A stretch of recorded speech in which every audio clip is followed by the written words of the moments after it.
Delhi police ने एक बड़ी कामयाबी हासिल की है। यूट्यूबर सलीम वास्तविक, जो एक्स मुस्लिम एक्टिविस्ट के रूप में मशहूर थे, उन्हें 31 साल पुराने अपहरण और हत्या के केस में गिरफ्तार कर लिया गया है। उनका असली नाम सलीम खान था, लेकिन उन्होंने पहचान छिपाकर नई जिंदगी की शुरुआत की थी। 1995 में 13 साल के बच्चे संदीप बंसल का अपहरण और हत्या का यह मामला था। सलीम जमानत पर जेल से बाहर आकर फरार हो गए थे। लोनी गाजियाबाद में कपड़ों का कारोबार और यूट्यूब पर बेबाक बयान देकर चर्चा में रहते थे। फरवरी 2026 में उन पर जानलेवा हमला भी हुआ था, लेकिन अब पुलिस ने उनकी असली पहचान सबके सामने उजागर कर दी है।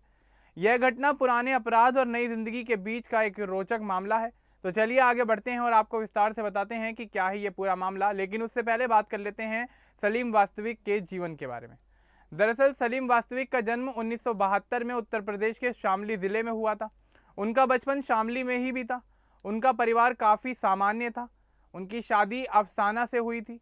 उनके एक बेटा और एक बेटी है। बेटे का नाम उस्मान है, जो बाद में हमले के समय पुलिस में शिकायत दर्ज कराने वाला था। परिवार के अन्य सदस्यों के बारे में ज़्यादा खुलासा नहीं हुआ है, लेकिन सलीम ने शामली में ही अपना शुरुआती जीवन बिताया। उनके माता पिता और रिश्तेदार मुस्लिम परिवार से थे। सलीम ने अपनी शुरुआती पढ़ाई शामली से ही की थी। उन्होंने शाओलिन कुंग-फू की ट्रेनिंग भी ली है, जो मार्शल आर्ट का एक रूप है। यह उनकी शिक्षा का मुख्य हिस्सा था। बाद में उन्होंने हरियाणा से मौलवी की शिक्षा प्राप्त की। वे पढ़ाई के साथ साथ शारीरिक ट्रेनिंग पर ज़्यादा ध्यान देते थे। शिक्षा पूरी होने के बाद सलीम दिल्ली आए। उन्होंने रामजस स्कूल दरियागंज में मार्शल आर्ट इंस्ट्रक्टर के रूप में काम शुरू किया। वे स्कूल में बच्चों को कुंग-फू सिखाते थे। इसी दौरान उन्होंने मुस्तफ़ाबाद से जैकेट सप्लाई का काम भी शुरू किया। यहीं उनकी मुलाकात सह आरोपी अनिल से हुई। दोनों ने मिलकर छोटे मोटे काम किए, लेकिन जल्द ही गलत रास्ते पर चले गए। 1995 में सलीम की ज़िंदगी में एक बड़ा बदलाव आया। 20 जनवरी 1995 को उत्तर पूर्वी दिल्ली के सीमेंट व्यापारी के 13 साल के बेटे संदीप बंसल का अपहरण हुआ। संदीप सुबह 11:30 बजे रामजस कॉलेज की दूसरी पाली में जाने के लिए अपने घर से निकला था। स्कूल का समय दोपहर 12:30 बजे से 6:30 बजे तक का था, लेकिन वह शाम को 7:30 बजे तक घर नहीं लौटा। परिवार काफ़ी ज़्यादा परेशान हो गया। 21 जनवरी 1995 को दोपहर करीब 12:10 पर संदीप के पिता को दुकान पर फ़ोन आया। अपहरणकर्ताओं ने बताया कि बच्चा उनके कब्जे में है। उन्होंने 30,000 रुपये की फिरौती मांगी। शाम 4:30 बजे लोनी फ्लाईओवर के पास बस स्टैंड पर पैसे रखने को कहा गया। पुलिस को बताने पर बच्चे को मारने की धमकी दी गई। उसी दिन दोपहर 3 बजे एक और कॉल आई। पुलिस ने थाना गोकुलपुरी में धारा 363 के तहत मामला दर्ज कराया। जांच के दौरान शक सलीम खान पर गया, जो रामजस स्कूल में मार्शल आर्ट सिखाते थे। पूछताछ में सलीम ने अपना गुनाह कबूल लिया। उन्होंने पुलिस को मुस्तफ़ाबाद के एक नाले तक ले जाकर संदीप का शव बरामद कराया। सह आरोपी अनिल ने 4 फरवरी 1995 को कोर्ट में आत्मसमर्पण कर दिया।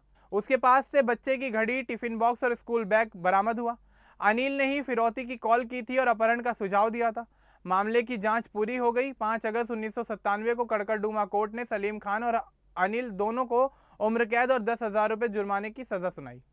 दोनों को तिहाड़ जेल भेज दिया गया। 2000 में दिल्ली हाई कोर्ट से सलीम को अंतरिम जमानत मिल गई। 24 नवंबर 2000 को जमानत मिलते ही वे फरार हो गए और उसके बाद वे फिर कभी दोबारा जेल नहीं लौटे। उन्होंने खुद को मृत घोषित करवा लिया ताकि पुलिस गुमराह हो जाए। नाम बदलकर सलीम अहमद की जगह सलीम वास्तविक रख लिया। फरारी के दौरान सलीम हरियाणा और उत्तर प्रदेश के अलग अलग इलाकों में घूमते रहे। करनाल और अंबाला में अलमारी बनाने का काम किया। 2010 के आसपास वे गाजियाबाद के लोनी इलाके में बस गए। यहाँ पहले कंस्ट्रक्शन का काम शुरू किया, फिर मौलवी बन गए। बाद में उन्होंने इस्लाम छोड़ दिया और नाम में वास्तविक जोड़ लिया। लोनी में सलीम ने महिलाओं के कपड़ों की एक दुकान खोली, कपड़ों का कारोबार शुरू किया। इसी दौरान उन्होंने यूट्यूब चैनल बनाया। एक्स मुस्लिम एक्टिविस्ट बनकर मुस्लिमों के खिलाफ बेबाक बयान देने लगे। उनके यूट्यूब वीडियो काफ़ी तेज़ी से वायरल होने लगे। हिंदू संगठनों का समर्थन उनको मिलना शुरू हो गया। वे टीवी पर होने वाली डिबेट के पैनल में बैठने लगे। यूट्यूब पर सलीम की लोकप्रियता काफ़ी ज़्यादा बढ़ती चली गई। उन्होंने इस्लाम की आलोचना की और सनातन की तारीफ। कई लोग उनके बयानों से प्रभावित भी हुए। एक बॉलीवुड प्रोड्यूसर ने उनकी ज़िंदगी पर बायोपिक बनाने के लिए 15 लाख रुपए का एडवांस भी दिया। 27 फरवरी 2026 को लोनी में सलीम पर जानलेवा हमला हुआ।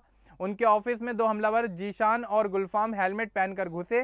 चाकू से गले और पेट पर कई वार किए। सलीम गंभीर रूप से घायल हो गए। उन्हें पहले लोनी अस्पताल, फिर दिल्ली के गुरु तेग बहादुर अस्पताल ले जाया गया। हमले के बाद उनके बेटे उस्मान ने लोनी थाने में एफआईआर दर्ज कराई। पुलिस ने दोनों हमलावरों पर 1-1 लाख रुपए का इनाम घोषित किया।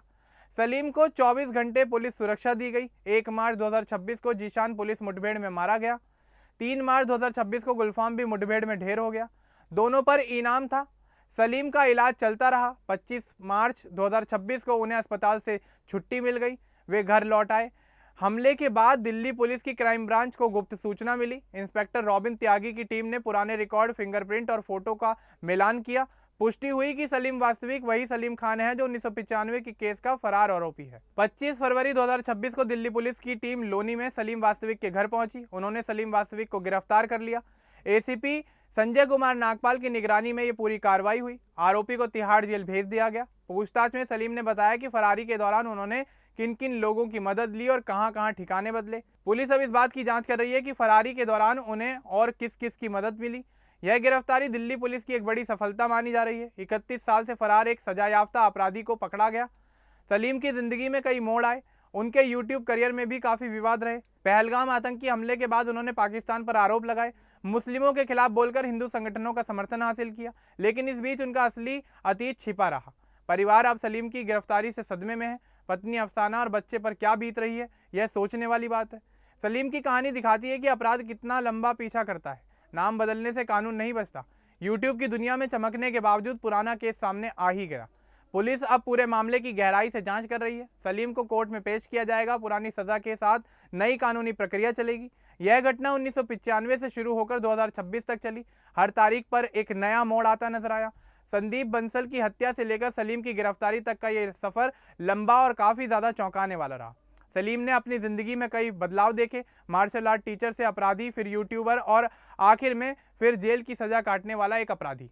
परिवार के साथ रहते हुए भी उन्होंने सबसे छिपकर नई पहचान बनाई।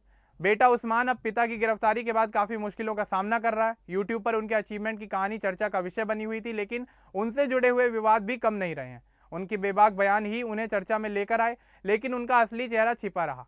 उन्हें बॉलीवुड बायोपिक का ऑफर भी मिला जो अब रुक सकता है। पुलिस की इस कार्रवाई से कई पुराने केसों की जांच तेज हो सकती है। सलीम जैसे फरारियों को सबक मिलेगा कि कानून की पहुंच हर जगह है। कुल मिलाकर सलीम वास्तविक की पूरी कहानी जन्म से गिरफ्तारी तक की एक फिल्मी स्क्रिप्ट जैसी है, लेकिन असल जिंदगी में यह दर्द और सच्चाई से भरी हुई है। अब इस पूरे मामले को लेकर, सलीम वास्तविक को लेकर और उनके इस पुराने मामले को लेकर आपका क्या कुछ कहना है, हमें कमेंट बॉक्स में जरूर बताएं। बाकी इस तरह की और अपडेट्स के लिए हमारे चैनल को सब्सक्राइब करना ना भूलें। धन्यवाद।